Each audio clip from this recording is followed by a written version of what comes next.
neon lights. Your affection, misdirection sets the stage, turn the page. At the raising of the curtain, I am hurting and uncertain of the parts that we have played. Why must the show go on? I can't say these lines again. Why must the show go on?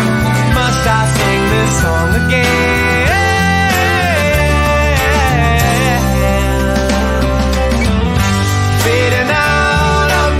Up. Everybody's reeling, no concealing. Your beauty is seed stealing. Violins are singing. Sunset's waiting, radiating. Your entrance is breathtaking. Why must the show go on? I can't say these lines again.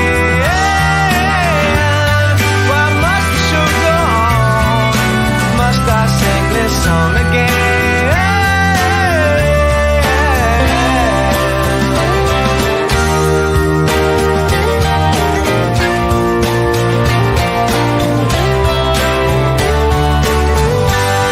Why must the show go on?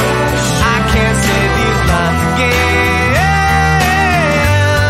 Why must the show go on? Must I sing this song again?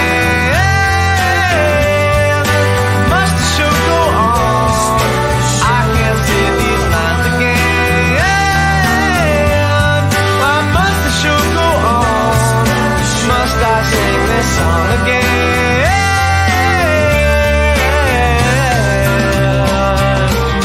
Why must this show go on? Must this show go on?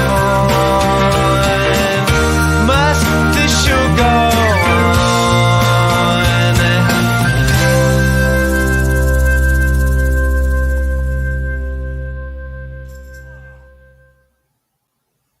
Hello, everybody. Welcome to episode 47 of the Four Wall Sunday Roundtable. My name is Drew Quinones.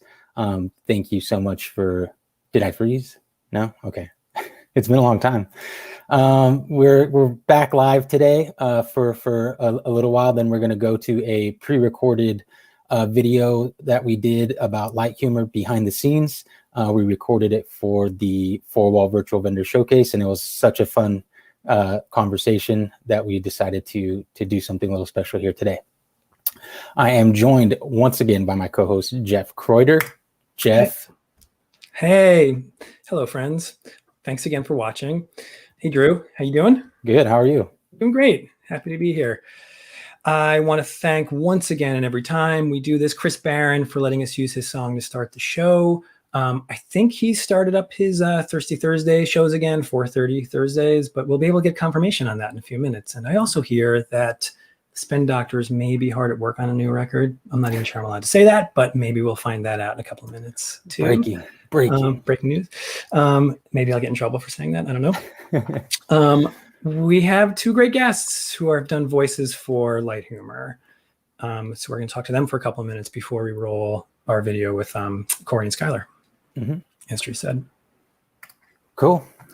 Well, and also, if you haven't seen Light Humor, check it out on Four Walls Facebook and YouTube. Light Humor episode 1 and episode 2.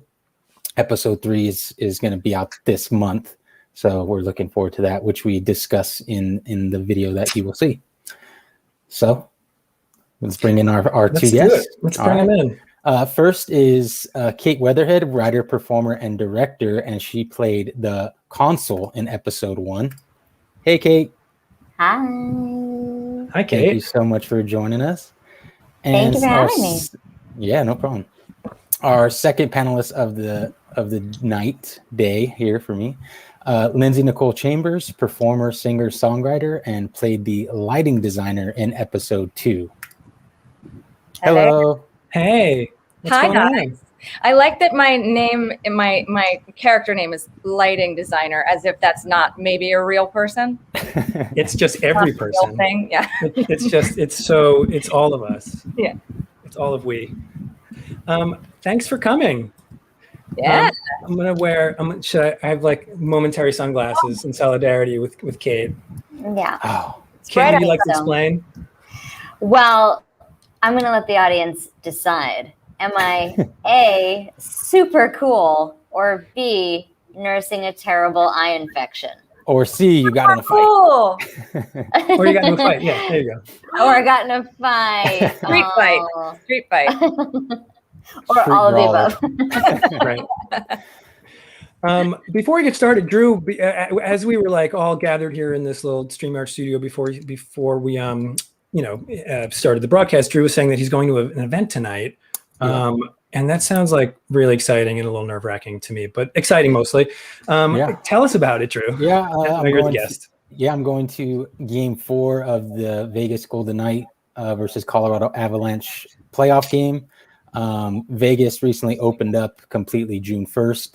So it's been, I haven't been to the Strip yet, so this is kind of my first time. No way. It's my first time since maybe March. Wow. So it's gonna be interesting to see. Thankfully, paid parking or free parking for locals is still on, but I have a feeling that's going to change because they already did paid parking for out-of-state folks. But it's going to be interesting. First sporting event with this many people in, since February, I think. Yeah. And masks, if you're vaccinated, you don't have to wear a mask, but if you're unvaccinated, you have to wear a mask. Is that what they're doing? Yeah. So essentially no masks. Essentially no mask. I guess in Florida, there was a concert. Did you hear this? There was a concert where if you were vaccinated, the tickets cost $15, but if you were unvaccinated, it was $1,000. So that's what they're getting around there. Yeah, I'm not sure what this was. I read this in the newspaper. I'm sure people are really happy. I know. Well, it's, I'm sure the governor was really like, oh, they figured it out. They'll pass some law outlawing that. Lindsay, where are you? Where are you speaking with us from? From where you're speaking with us from? I'm on the Upper West Side of New York City in my living room / dining room / kitchen area. / music studio. Yes. / Zoom area. Yeah. Right. That's right. Kate, where are you speaking with us from? I'm inside your house. For people who don't know. That was funny for people who don't know. Yeah, that was. Don't know. Or just Who is this insane person? I'm Jeff Crater's wife. And she is in the same house. We were thinking about being in the same box, but that would have been weird. Or maybe this is weird. I don't know. And Lindsay is married to Chris Barron, who loaned us a song to start our show every week. So is it true Thirsty Thursday starts soon? I actually got a little bit nervous when you were saying that because I was like, I don't know. I got an email saying with his name on it. I think there was one actually that was supposed to be this week, and we're getting ready to travel. We have just traveled with Kate and Jeff. True story. In Vermont, /to and from Vermont, and then got home and we're going to see my family in Ohio this next week. So I think it was a little too much for this week, but I think they're back on soon. Great. Yeah. And they're writing an album. Are we allowed to say that? They are. That's exciting too. I think I have 9 demos to listen to. Ooh. Whoa. That's a whole record. Yeah, I know. What else do you need? I know. Cool. Yeah. So you obviously all know each other, but how do you know each other and where did you meet, Lindsay? I'll let you tell the story. Well, Kate and I did a little Broadway show called Legally Blonde together back in the olden days of musical theater. I don't know, when was that? 2006, I think. Thank you for making me small again because it really stressed me out when my face got huge. Sorry, we usually go over that during tech checks, but we didn't do one. You were like, why is she looking away from the camera? I was like, I'm okay because you're so close. I believe we opened on Broadway in 2007 in the spring. But we were, rehearsing and stuff in 2006. You met, Yeah. you were in San Francisco first and in New York first. And Yeah. is that the only time you've worked together in a theater? Yeah. Because Yeah. you've worked together on a little TV show called Submissions Only, Yeah. as well. That's true. Exciting. Yeah. We have completed a couple of episodes of our light humor. And the episodes we've done and the ones coming up have a mix of lighting professionals and actual actors doing voices. And Kate and Lindsay are the real actors of the first 2 episodes. If you didn't know that already. So thank you both for adding your voices to light humor. I appreciate it. I know Cory Pattak, who is not here right now, appreciates it as well. He would say that if he were here. Well, thanks for asking. I will say, what? Well, I will Thanks say for as soon as we asking. started talking about my pleasure. Thank you. Thank you for doing it.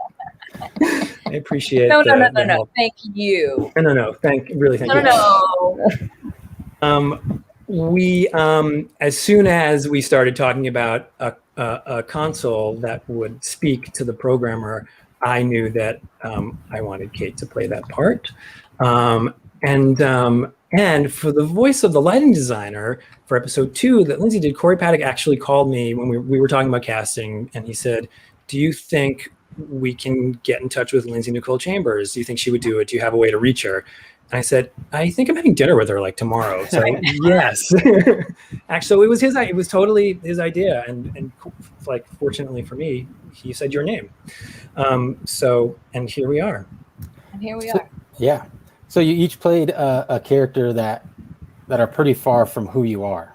Kate, what is it like playing a computer with attitude? And did you do a lot of character study before recording, or just sit next to Jeff for a couple of I hours? would love to tell you that I did a great deal of research and soul searching for this part, but I think the reason Jeff knew he wanted me to play the console is because the console is a smartass and I am a smartass.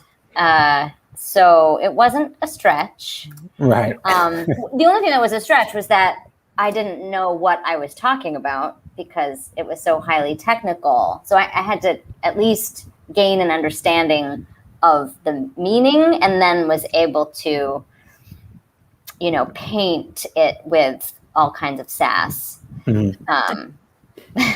Paint it with because sass. that comes easy, but the technical jargon does not. And you got to work with Tim Rogers and Philip Rosenberg, who you also know, who you've worked with before. That's both of right, them. right. Like real professionals who actually know what they're doing. Yeah, although admire. maybe you were the maybe real professional in this case. I don't know. Perhaps, but But only for those brief 4 minutes. Yeah. Lindsay, you've seen lighting designers at work. You know some lighting designers. What was it like stepping into the world of the lighting designer for a short period of time? It was surprisingly similar to how it feels, I think, for any single person in a tech rehearsal. So I was, same as Kate. I didn't know what a top hat was, other than like a top hat. But once you guys coached me through the jargon, I was like, oh yes, everyone gets frustrated. That's right. It's just work, no matter how you slice it. Right. Also, a top hat looks like a top hat. That's why it has the name. I don't think we ever. It actually looks like a. We did talk about that. Yeah. No, we didn't show you a picture. I know what it does. Right. Exactly. So we usually start each episode by asking our guests what they do and where they work. For our light humor purposes, you're both actors, but you also do other things. And during the shutdown, you've been very busy doing all sorts of things. Acting and light humor aside, Lindsay, what have you been up to? I've been writing music. I never thought that I would. I'm married to a songwriter and a musician. He plays guitar, and I grew up playing violin, but I never really was very good at it. Just ask my family. So I picked up a mandolin a couple years ago because it has the same strings, and I was kind of like fooling around on a mandolin, thought it was really fun. And then during the pandemic, I decided to try a 4-string guitar because it felt like 4 strings was what I could handle. It was all I could handle. And I started writing some songs. Awesome. I've had a lot of, I don't know if, I'm sure I'm the only one who felt like this, but the pandemic gave me a lot of angsty emotions. Being fucking No. Really? No. You felt that? I did, I know. So I used that and I wrote something. And I've been recording a record of original songs, which is very exciting and a really great creative outlet, sort of contrasting to being an actor, because I have control over everything. You know, I don't like a word, I can change it. I don't like a chord, I can change it. I can decide what the melody is and how it sounds once my producer, who's Van Hughes, who's another actor, like multi-talented actor friend, who I know from Hairspray 1,000 years ago. All around nice guy, Van Hughes, too. So Talented, great. another talented person. Yeah. So it's been your record. So how far into it are you? How far into the recording are you on the I'm album? 6 songs in out of, we have 9, and now I'm not sure if I want to do 8 or 9 tunes, but they're not, you know, completely, they're not radio ready yet. But 6 songs. Mixed. Amazing. Yeah. Very, very exciting. I can't wait to hear them on the album. I will say, I was going to say, I can't wait to hear them. I've heard some of these songs. Heard them. And I love them. I can't wait to hear the finished Van Hughes. Yeah. magic. It's exciting to hear like where it started, like how rough it is when it starts. And then when somebody puts all the, like, you know, special sauce on it. It's Right. Really, Yeah. really so exciting. Cool. Well, very exciting. Yeah. It took a pandemic to know. All that it you were took was singing Oof. Kate, what and your other than performing in light humor during the pandemic, what have you been up to? I've just been trying to make you comfortable, sweetie.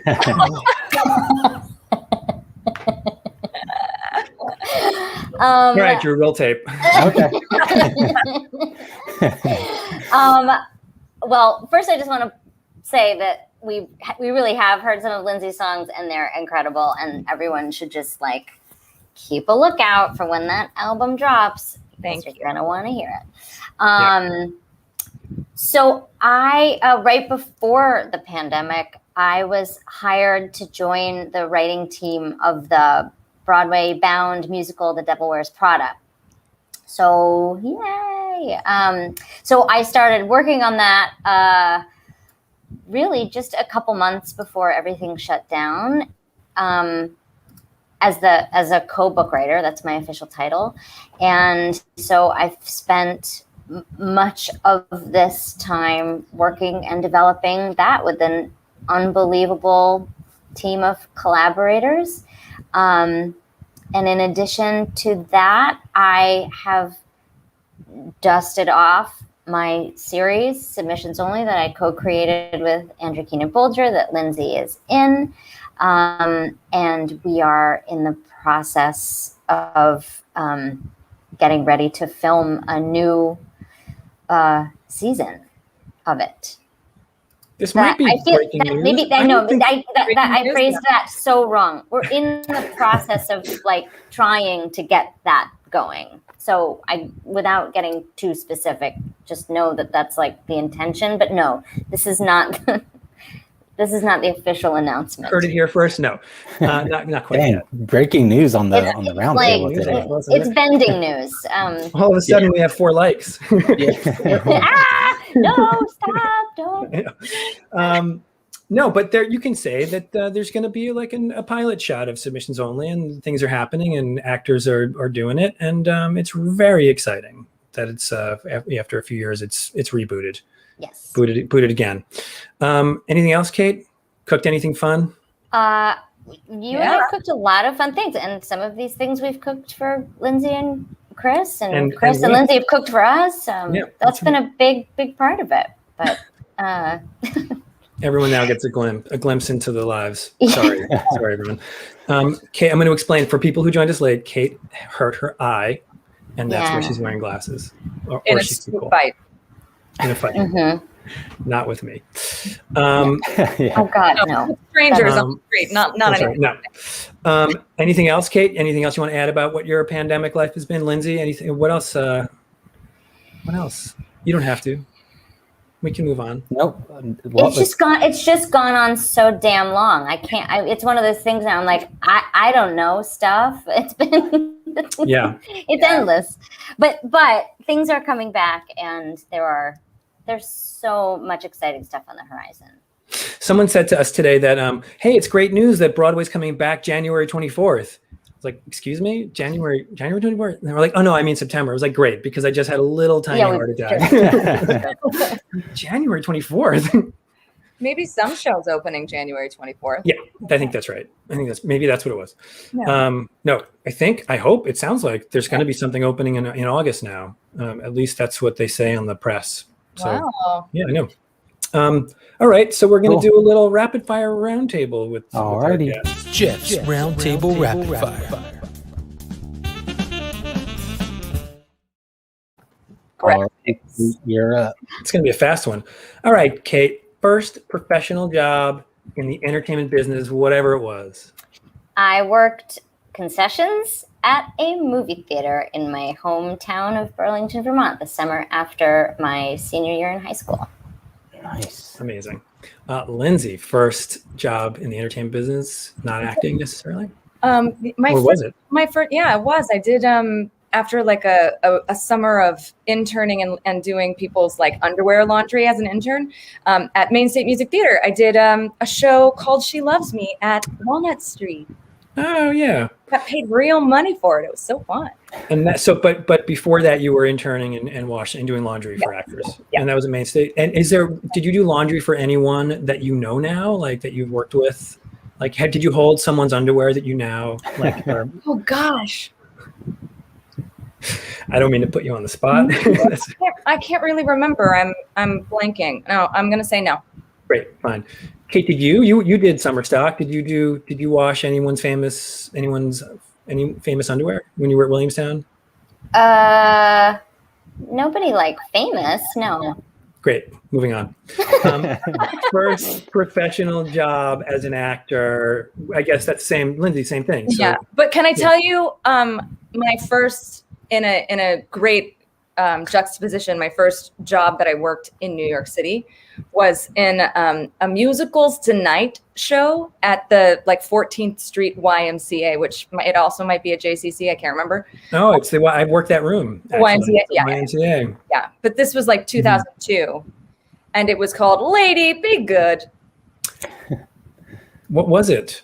Just Lady? Correct. Yes. Okay. Great. Kate, what was your first professional acting job? I was in a production of Working at Lost Nation Theater in Montpelier, Vermont. Amazing. What was your New York debut? What was the first show you did? On the boards?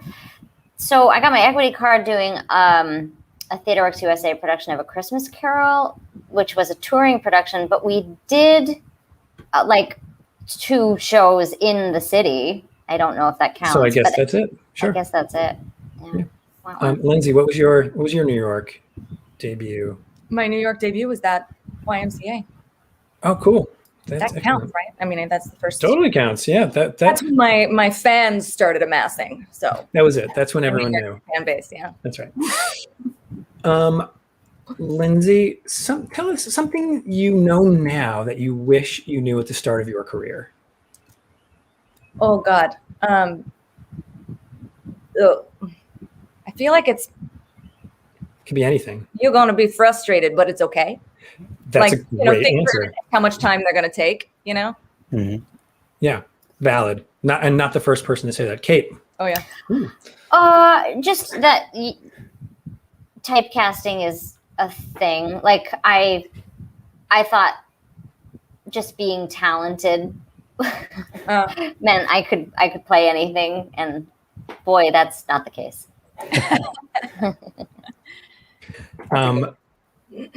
Sorry, Drew. Were you gonna say something? No. Oh, I'll just laugh.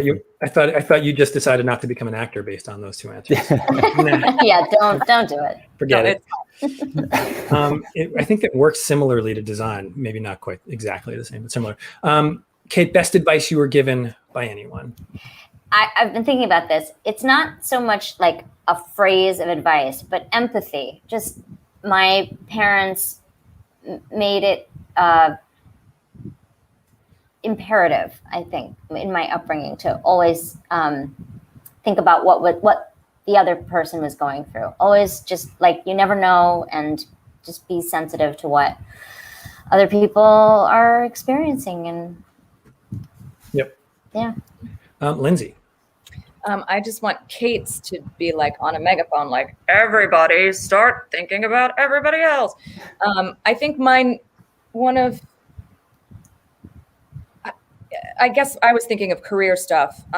Yeah, sure. And one of the big ones for me was, if I'm feeling frustrated, when I'm feeling frustrated, when I feel like, like I really wanted that job and now I don't know what I'm going to do, is just like, do whatever comes and take classes and kind of like try to get any like experience doing anything, including things that aren't, in your line of, Yeah. Just keep doing stuff and become a whole person as well, That is also great. Yeah. Lindsay, if you could invent anything, something you want to invent, work-wise, otherwise, what would you want to invent? If you could, anything at all. I just want to be able to teleport. I'm like always 5 minutes late, and I think I have a hard time getting out of the house, and I just want a boop, boop, boop, and then you're there. Yeah, me too. Kate, what would you want to invent if you could invent anything at all? I'm terrible at thinking about stuff like this, but what I thought of today was like hover shoes, like when I need to get that cereal box on I'm very short. In addition to being extremely cool, I'm very short, and it's very hard to reach things in grocery stores. So it'd be really cool if I could just just levitate up, get the thing, come back down. Yeah. I know a guy who was in a motorcycle accident and he shattered his leg, and he was short also. He's still short. He's fine. But when they rebuilt his leg, he tried to get them to put an extender in so that he could hit a button and be a little bit taller. Saying sorry. They wouldn't do it. They said no. I thought it was a great idea. But he asked, and that's kind of ballsy and great. I know, it is. Yeah. Kate, something you love about what you do. What do you love about what you do? You do so many things. Something you love about any of the things you do. Collaboration. Yeah, cool. Lindsay, you do many things too. What do you love? I love it when you get like, whether it's like a laugh or a cry or a sigh or I love it when the people have the reaction that you want them to have from whatever you're, presenting. I love that feeling. Absolutely. Yep. Great. One last question. Oh, was that it? That's the end of the rapid fire. That's the end of the rapid fire. Did I miss one? I feel like, I don't know. No. Did I get everything? No. Yeah, you got everything. All right. Lindsay, what advice do you have for young people who want to do what you do? Oh, I guess what I said earlier, just keep, take every class you think might be cool, even if it's not a theater class. I mean, if you're an actor, even if it's not a theater class, if you're not a dancer, take a dance class. It's going to be fun. You're going to be embarrassed and it's going to be fine. I think any experience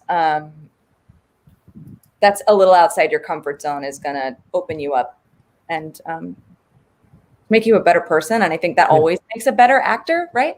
Yep. A more interesting actor. If you're more, knowledgeable and varied interests. All around, I think if you're a designer, you can say the same thing for all the designers. Anyone who's in the biz, I think, makes sense to do that. Kate, what advice would you have for people other than to protect your eyes? Yeah. What advice do you have for people who want to do what you do? I have two. One is be kind, and the other is work your ass off. There's too many of us who want to do this, so you can't be lazy and you can't be a jerk. Good advice all around. All around, yep. Drew, do you have any questions for our guests before we let them go? Is there anything else that you've always wanted to know from Lindsay and Kate? Always. Always. You've always wanted to know, Drew. I'm the host. You're putting me on the spot here. Sorry, I don't mean to do that. I didn't tell you I was going to do that. It is called a round table. That is true. It's true. Ellen from Live Design Magazine says hello. She's commented. Hi, Ellen. Hi, Ellen. Hi. Thank you for watching. Okay.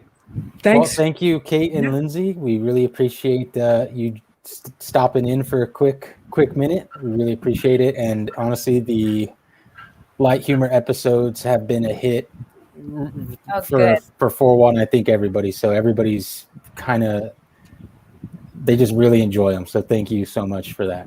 Oh, thanks. It was really fun. Yeah, so fun to do. Yeah. All right. Well, thank you so much, and we'll talk to you soon. Okay, bye. All right, bye. All right, wait, Jeff. Ellen has one more question. Ask them what they would do if they didn't do what they did. Let me bring it back in. What? Sorry, guys. One more. See, that's what happens. You didn't close your browser fast enough. I know. I actually was like, am I still on? I don't know. Yeah. Now you I are. wish I had taken my sunglasses off so it had just been like. That would have been great. What would you do, Drew? Do you want to read it? Yes. I don't Ask have my glasses them on. what they would do if they didn't do what they did. So what would you do if you weren't doing what you do? I mean, I'm like deep into exploring another sort of like, entertaining sort of path. So I think I would like want to continue songwriting and see, just see what that would bring. I know it's not super different, but You're already sort of doing what you would do if you didn't do what you did. yeah, luckily.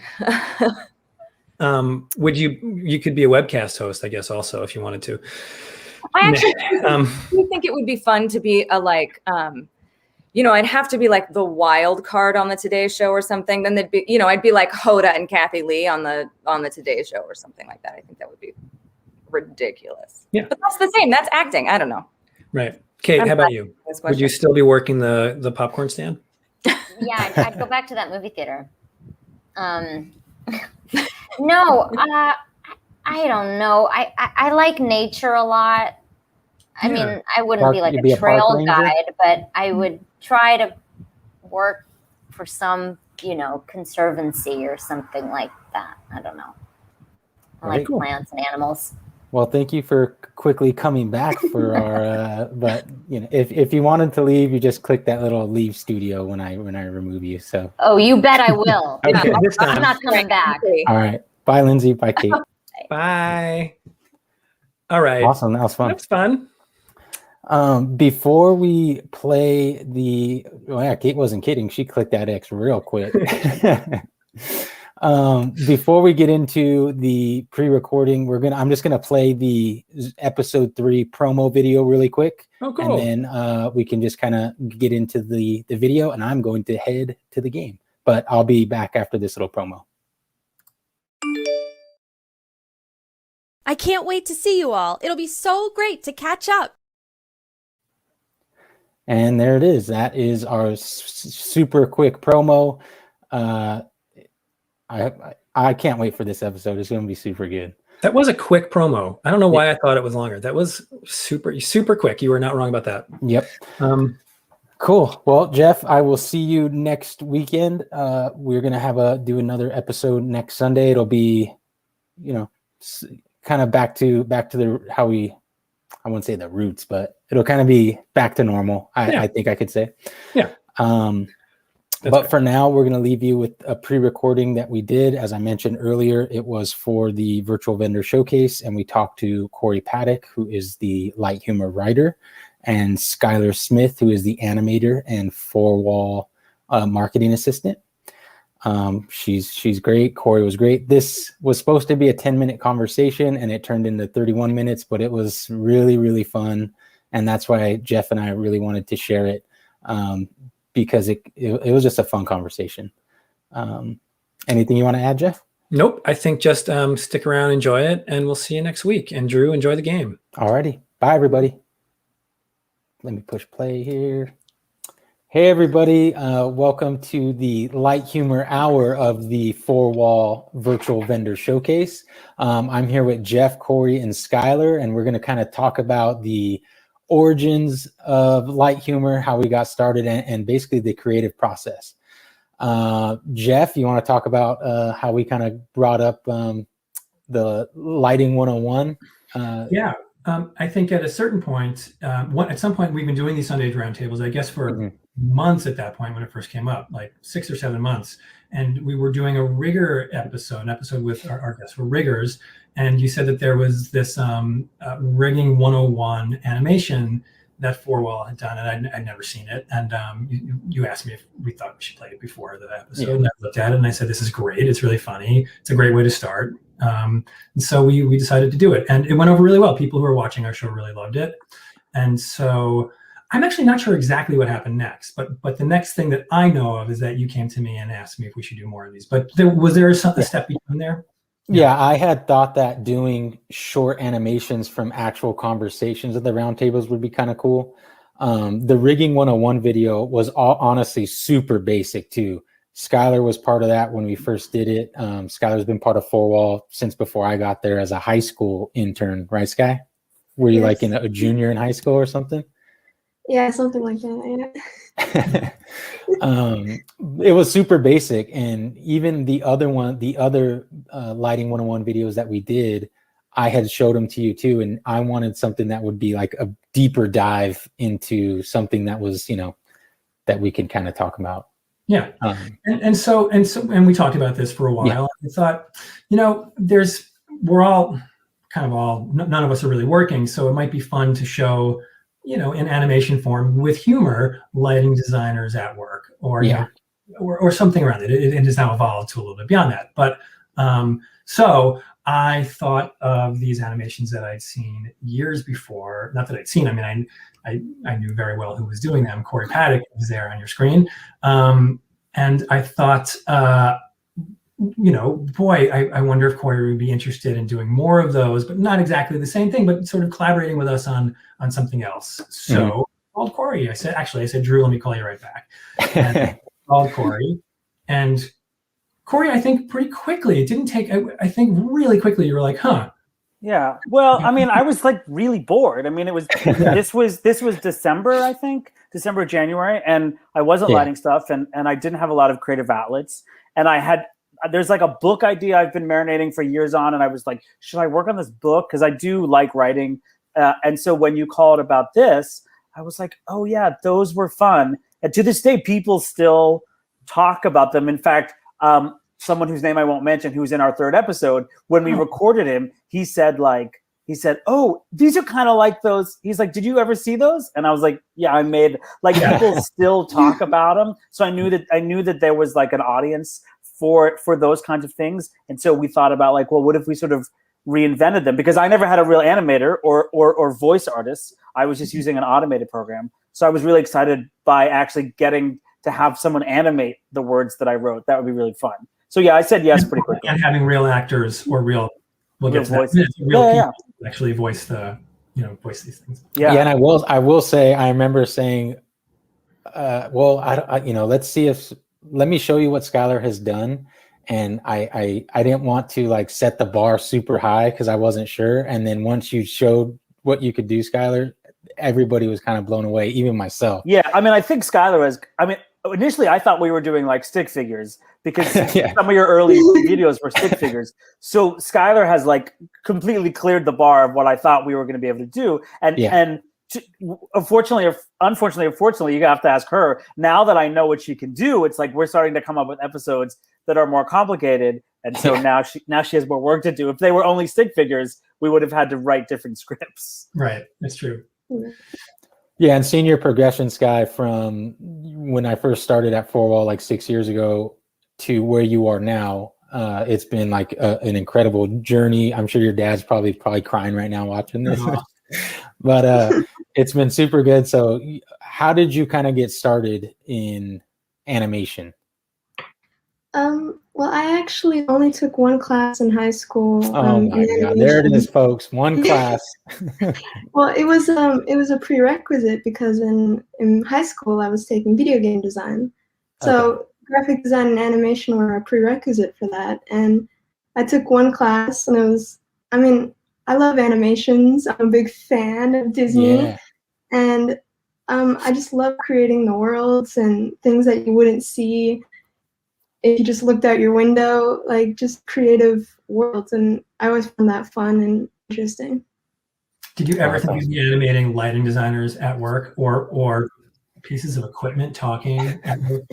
No. What are you talking about? This was her dream, I assume. I didn't even know this was my dream. She's peaked already, so I don't know what happens now.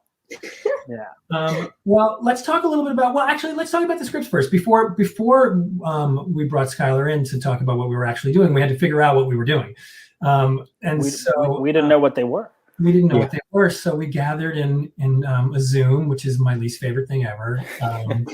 More every day.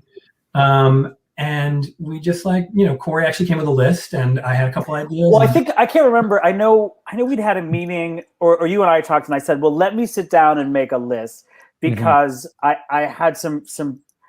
I liked because I knew Skylar was going to animate them, or we were going to have someone animate them. We could sort of expand what they were, because they used to just be like two people talking to each other, and I knew that we could open up the doors and have more options. So I think I was like, let me go off and start coming up with some ideas, and we started coming up with. And I think I came back like 2 days later with like a list of like 20 episode ideas. I think it was. Let's reconvene in a few days. And I think that night you sent me like a couple. I think I did email you, and some of them are what people have seen. Some of them are things that I'm sure we'll never do that are like really sort of. Some of them are really weird and sort of experimental. And I don't know, maybe when we run out of ideas, we'll do them. But I just started like having a bunch of ideas because I love the idea of anthropomorphizing lighting equipment. Yeah. And once I started thinking about that, then a whole new sort of host of ideas started presenting themselves in terms of like all the gear that we use, like in a kind of Toy Story-esque way. Like what is there? How we use it. Yeah, what is their internal monologue? And so a lot of our upcoming ideas that we have is also more like, the characters of the equipment. And I think that's fun. Also, we're a lot less likely to offend people when we're like putting words in the mouth of like a light. And so it's sort of more fun because they can get away with more things because it's it's a light. That's yet to be seen. And when episode 3 comes out, I know. I'm sure we'll still offend. And there'll be more of it. So we gathered around in a Zoom and talked about some of the ideas that we had on at that point just a piece of paper on a computer screen and kind of like chiseled it out and what if this? What about that? What if it could be this? And we settled, on our first 2 episodes, and the idea of a talking console became like what we built the first episode around. Yeah, everybody really liked that idea of like the talking console. So there was, I think at one point there was an idea of like it was just the console and the programmer sort of talking to each other or arguing with each other. And then we had the idea of like, well, what if we add the lighting designer? And so it's sort of like, I had said early on, I think the console is like the id of the programmer, or it's like the little devil sitting on the shoulder of the programmer saying all of the things the programmer can't say out loud. And once we sort of had that concept, then we were like, oh, well, the console can just say whatever they want because it's like nobody hears the console. And it's like offensive. There's a ton of like if you go, old movies and things like that, where like there's like that animated character that only one person can see, and they're always sort of like saying the most foul things, whatever. So once we had that, then I what I really started doing was just like kind of writing jokes, like just writing bits and ideas. And I think we had like a 10-page script. And then, I know you sent it to me and I was like, yeah. Well, 3 minutes. There were a lot of jokes in it. Jokes that I'm not going to say because we might recycle them for something else. I'm sure we will. And bits. And I will say I reached out to a couple programmer friends and I was like, hey, what are things that lighting designers say to you that drive you crazy? And so I got some ideas that way. And then, we put it into a script form and it was way too long. And then we started figuring out, the beats and the arcs and jokes that weren't landing. And we have to be careful with like jokes that are too niche. Like I'll say we did have a joke about highlight, which for lighting designers watching who know what highlight is, it's like a moment when you turn all the stage, like usually dark blue, except for one light, which stays like open white so you can see what you're doing. And there's a lot of jokes about that, but we were like, I don't know if enough people will get it, so we cut that joke. And I was your general audience. Yeah, Drew is the sounding board turned on. The barometer of like, is it like too inside? You want to be like just inside enough, not like too deep inside. And I will say, I mean, like Jeff, one of the conversations that we constantly have for all these episodes is like, my instinct is to keep it really inside baseball, because as a viewer of things, I like when I feel like it's a joke that only I don't get. And if it's a joke that I don't get, I still think it's cool, because I'm like, wow, I'm not even cool enough to get this joke. This show's really cool. So it's always my instinct to sort of have those like really specific niche jokes. But we are always thinking about, like, you know, who is the audience and who's going to repost it. And so we do, and it comes down sometimes even to wording. Like at one point, like instead of saying like house, we'll say audience, because like more people understand what that means as opposed to saying like the house. Right. And so we really go through and try to make it as broad as possible while still having specific jokes that people will appreciate. Yeah, and that's sort of the process. You know, I function as an executive producer as well as Drew, but we don't have a director. So between the two of us, Cory and I basically are directing the episodes as well. Yeah. Which means like Cory will write an episode, and he and I will like beat it out and be like, we'll just sort of beat it. And I do tend to sometimes send rough drafts to some lighting designer sort of close friends and say like, hey, is this funny? Do you get this joke? And I've gotten actually some, there's a joke in episode 2 about when the electrician says, I got to go grab the wrench, which is a real thing. I was told by Craig Stelzenmuller, who's a great Broadway associate. I saw this happen. It happened to me. You've had it. But, there's a specific theater, which I won't mention, but apparently it's like, oh, when you go to that theater, there's like the wrench. And so like he gave me that joke and I was like, oh, that's too good. We have to put that in. And so sometimes I'll get little punch ups from friends and stuff like that. But I will say there also have been times where I would say something like, I don't know about this one. And you say, well, so-and-so lighting designer said this was funny. I was like, that's not convincing enough to me. That's true. Not funny. I mean, we often don't agree on what's funny. And so then we have to sort of hash. And there are a lot of times where you go, I don't think this is funny, but if you say it's funny, then let's leave it in and I hope that you're right. And we record it. So then we got to a point where we had a script to share with Skylar, and then we brought Skylar in. We had like a long discussion about like what these figures looked like, what the world looked like, and we at a certain point decided that we wanted them to be like not stick figures, and said basically, Skylar, is this right? We said, can you like show us something? Like we've said, at a certain point we talked enough and said, go away, like, you know, send us something in a few days. And what happened next? Where did your brain go after we said that? Well, I actually started looking on YouTube. I had to generate some ideas, and I found the one screenshot that I sent you guys of stick figures, but they still have volume to them. And I locked on that idea because I wanted little blue guys to represent 4-wall and what we are. And from there I added like all the accessories to make them their own person. But we didn't want to generalize. I remember we didn't want to generalize like sex or in fact, I don't know that we didn't know what we hadn't decided on blue. We were like, we need something.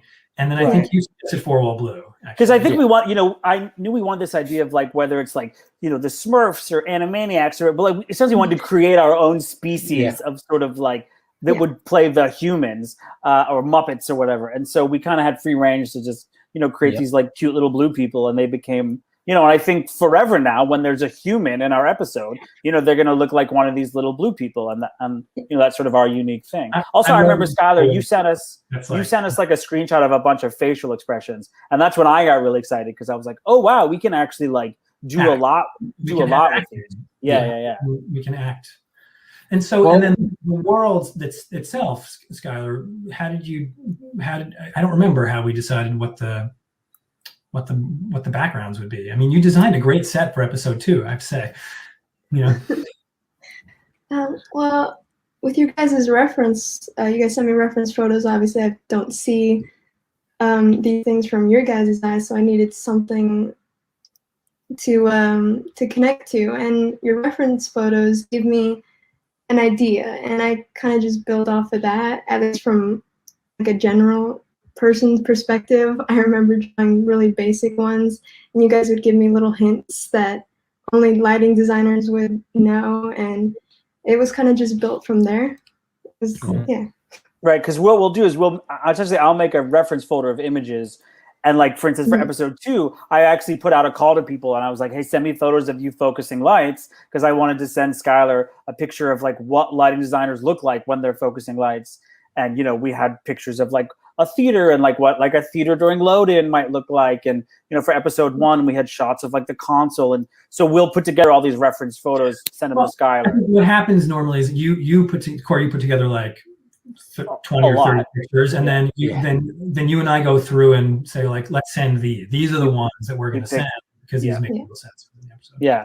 And you know, I will say, like, I think, because, you know, the episodes are only 3 minutes, like, I think people would be surprised that, like, I mean, we spend a long time on these scripts. Like, they probably get to like version 6, version 7. Like, we do a lot of revisions on the scripts, and sometimes even while we're recording, we like change it. And it's like when you have like a 3-minute play, it's like you spend a lot of time on those 3 minutes, because so we really kind of go through line by line, and because we want them to be of a certain time, it's like if there's anything that's superfluous or fluff, like we get rid of those words. And I think we certainly spent a longer time on these scripts than I ever did on the original ones, because like we really are treating them like little plays. With, I know for episode 2, like Jeff, we had like a real sort of conversation about like the arc of the lighting designer's like journey throughout the 3 minutes, which we then gave to Lindsay, our actress, which we gave to Skylar, and we talked about like the journey she goes on. And so we really kind of dramaturgically do dive into these, because it's a day in the life compressed into 3 minutes. Like a full day of a lighting designer.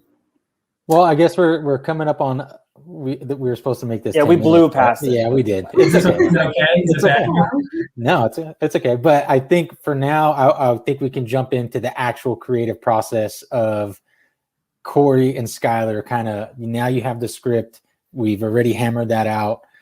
What's the process in a condensed version, Cory? Because I know I definitely want to share that photo. Pop it up right now of what your final cut timeline looks like. So very briefly, so once we sort of have a script that's like kind of nearly ready, you know, we've been probably doing casting at the same time, and it is a mixture of actors and people from the lighting industry and 4-wall employees. It's a real mixture. And so once we have sort of casting, usually what we'll do is Skylar will start working on some character designs, and we'll start recording people. We do a little roundtable, a little table read with everyone. And then we record everyone individually. And then at some point we had talked about someone maybe doing the sound editing, but I felt like I had a really strong sense of how I wanted these to flow. And I'm sort of a moderate Final Cut Pro editor. And I was like, you know, I could just do this with Final Cut, and we could put like temporary animatics sort of to show Skylar kind of where the camera cuts are. And so once I get all the audio footage from everyone, I start piecing it all together in Final Cut, and we have lots of takes to choose from. And I do like a first pass. And then also at the same time, I've done sort of these little like storyboards, which I send to Jeff, and we kind of talk about essentially the camera angles. Is it a close-up? Is it a wide shot? You know, is it on an angle? Camera directing script, basically. And then eventually all that information goes into a script for Skylar, and we number the shots. So it's like shots 1 through 5 and when the camera cuts are. And so I put those little storyboards over top of the real audio editing. So eventually I'm able to send you guys a rough cut of the whole audio with my like dumb sort of sketches. And then once we're happy with the audio, we deliver that to Skylar, and she starts animating on top of that, and then ultimately replaces my very bad sketches with her very lovely animation. And there's all the sound effects. So I'm like, scouring the internet. I will say, fun fact. So for episode 2, when the lighting designer falls on the ground, that was me falling on the ground. Sometimes I just record my own sound effects. So there was a day that I was literally falling on my hardwood floor to get a good sound of the lighting designer falling. Yeah, whenever you do these kind of things, Cory, make sure you get them on video, please. Yeah, I'm sure you would have liked that. I will say YouTube is an amazing place for sound effects. You'd never believe. I mean, Jeff, you and I listened to about 20 different lamps popping. We spent like way too long listening. You were like, who is taking the time to record lamps? And also, like, what we ended up using was not an actual lamp blowing. Yeah, and a lot of times, like all good sound editing, it's usually not the thing that you think it is. It's like a weird other thing. And then sometimes I'll have people record stuff, for episode 1 for all the clicking. I had my friend Nick, who's a lighting designer, and he had access to a console. And so I just had him record a bunch of typing. So I'll reach out to people and record sound effects for me. and then it all goes to Skylar, and she makes it all happen. So Skylar, what happens when you get the video? I mean, sorry, you get the audio file with our mock-up script, and what do you do? Well, like Cory said, once I get the rough, I'm already starting on designing characters, backgrounds, all that, and it goes through you guys to get approved. Once we get pretty much the final, I would say, audio is when I start working on like the characters, their characteristics, like how they act, Their expressions. Their expressions, yes, thank you. It just helps make them their own person and differentiate them from the others. So once I get the characters how I want them, design-wise, I start using the audio and start lip-syncing everything, and at least make sure it's somewhat accurate. And then from there, I go into, like I said, their expressions. So when they explanation point, that I make them like express that in the way they should. And usually there's a couple drafts that I send to you guys, and there's little niche tiny things that need to be changed that just make it the way it is in the final draft. It kind of perfects it. Yeah, I will say, if you were to watch it in like 5-second spurts and you just watch the expressions of the characters, you'd actually be super surprised on how much Skylar actually does. Because when you're watching it, you're just watching it, it should happen that way. But then when you slow it down a little bit, you're just like, holy smokes, there's a lot of stuff that. And it's good because we're able to essentially give Skylar like acting notes, like, oh, like can she seem more, irritated in this moment, or can she, and her eyes and face and mouth, she's able to do that. Or in some cases, it's too like she's too irritated here. Let's save that exact thing. Yeah, let's use that expression somewhere else. Yeah. Right. I would say every time I get a link from Skylar with another episode, like with another cut of it, not a full episode, with another like little cut, I'm always so excited, and I can never just watch it. Like I'm always like working or some stupid thing, and I have it on my phone. I'm like, I just want to stop what I'm doing and see and watch and see what Skylar does. I have a similar thing, but it's always just because of my personality. I'm just always like, oh God, like what if this doesn't work? Like I always assume the worst because it's the first time I'm seeing what she's done to my script, and I always am delightfully surprised. I always call Jeff and I go like, you know what? Like this actually isn't bad. Like we're not there yet, but like this is and it always ends up getting like I don't know what I'm worried about, but like it's always close. Skylar, you don't know this, but Cory and I start every conversation just like basically what Cory said. No, it's good. It's like some notes. Like let's just talk through the notes. Yeah. Like we're like Skylar knows that when we say some notes, it's like 2 pages worth. Yeah. So Skylar, so what is that like? So when you're on a Teams or on a Zoom with the three of us, like talking about notes, are you annoyed by us? No, I'm asking it in front of all these people who are watching. Your job depends on your answer. I mean, but the notes make it like what it is. As much as I'll sit there and go like, oh, the notes just keep coming. You gotta trust the process you guys know more about the industry and what's happening, so trust you guys' opinion on it. And in the end, it all makes sense to me, and I get why the changes are made, and I don't mind them. It's just I sit there and go, oh, there's more. Well, I mean, also, I think what you're experiencing, anyone that's ever worked with Jeff or I, and Jeff and I worked together for many years, which is that we're super, super detail oriented, and we're not particularly interested in kind of anything that doesn't feel unique or designed or kind of addressed. And so sometimes our notes for you are really specific because when we're out being designers, we also work at that granular level. Yeah, so I think it's hard to turn it off as a designer. Yeah. Like like the hammer. Yeah, I was like, where does the hammer go on the floor? Hammer on the floor, like go with 4 feet. It's like it just had. I don't know why. It had. We had like many conversations about how bright the work light beams were in episode 2. It's just. Also, I think because we haven't been out designing, we haven't had this creative outlet. Like for us, it has been an opportunity to flex our creative muscles and sort of, try to make something that was as best as possible. So, Skylar, has it been fun becoming a set designer? Because you're basically a set designer. I mean, yes. you're super fun. We'll have you on episode 50 set designer roundtable. But we're at almost 30 minutes. Is that true?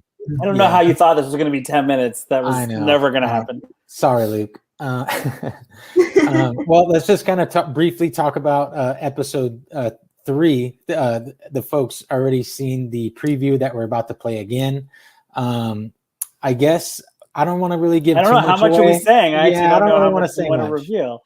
Well, I will say, yeah, I guess there's no humans in this episode. I'll say that. Yeah. And honestly, being in here, seeing the four screens, it's just kind of funny now that's what it's going to be, or more screens, but that's what it's going to be. We know it's a Zoom call. We can say that. It is a Zoom call. And the thing I do want to say before we go, which I think is super important, it's something we've all talked about in the months we've been making this, is finding the balance and the tone of what these are. Because, I may look like a super hit millennial, but I'm actually just like a cranky Borscht Belt comic sort of deep down. And so my instinct is always to be sort of snarky and sarcastic and kind of crass. But thankfully, you guys pulled me back out of that a little bit, and we find some heart, and we find some, the jokes are never meant to offend, but maybe they will make you kind of like go, ooh, a little bit, because we don't want to be boring. We don't want to be vanilla. We do want to be, we do want to be funny. And sometimes humor comes from being a surprising and but it is always in good fun, and a lot of it was because, especially for me, it was like especially with like the focus, like I hate focusing, but like I also miss focusing, like even the things I don't enjoy about the industry, like I've missed during this time. So this was like an opportunity to sort of poke fun at so many different things in the industry, but all out of love. Right. I guess Skylar now is also learning what it is to be a lighting designer, not just like doing set design. You're learning all about it. You hear Cory and I talk about like situations. With how long I've worked here, I've learned a lot just from these. Or you have. What will be very interesting is, Jeff and I, we have had full-time careers, which at some point will come back. And now we have this other thing. And so it will be interesting to see how we integrate essentially producing animated cartoons into our normal design schedules, which can be quite busy usually. So I'm ready to do it. We'll see how that works. It'll work. Awesome. Well, it's amazing what we can produce without ever meeting each other. Skylar, I know you. I mean, I met you in person, but we've never met Jeff and Cory in person. So it's just, it's amazing. I'm 6.5 feet tall. You just can't tell.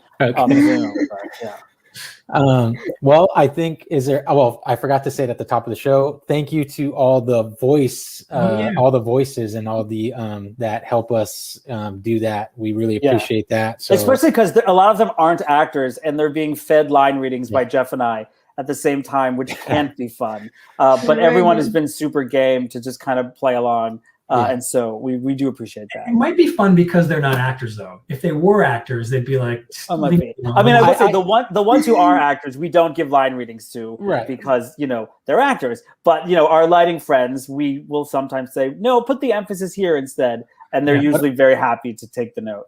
And I kind of feel too when we ask them, like when I asked Ashley, who is not an actress at all or anything, she was like super excited. So I think like what you said, Jeff, I think it actually is kind of cool, like to be in that like kind of actor. Yeah. I mean, one of our episode 3 voices was like already loved the episodes and was super excited that they got asked to do it, and like was like so happy to be. So people are already starting to be like, it's an honor to be asked. So we'll see. Awesome. Well, we can't wait to put out episode 3 soon. As you can tell, it's a lot of work. We're literally in the middle of making it right now. Yeah. So, I'm excited. My daughter did a little voiceover, Dookie, so I'm super excited for that.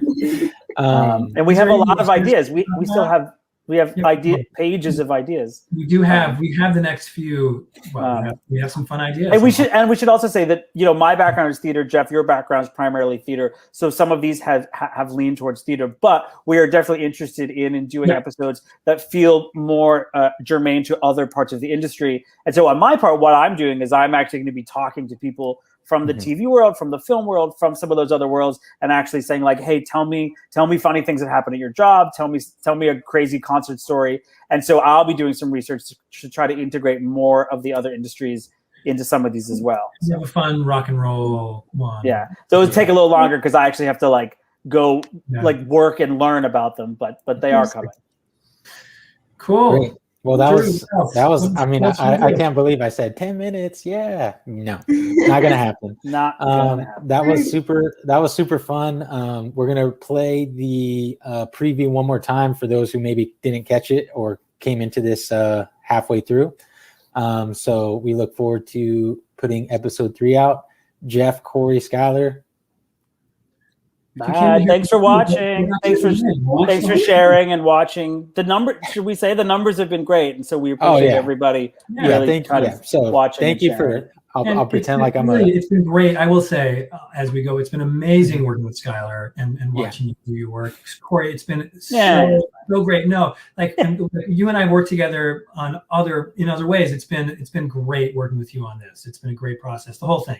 Both Cory and Skylar. Thank you. Of course, I love working with Drew, but everyone. Thanks for keeping me sharp. Yep, I'm gonna pretend that I'm a YouTuber right now. Don't forget to like, comment, subscribe, share, hit the button right here. Bye, everybody.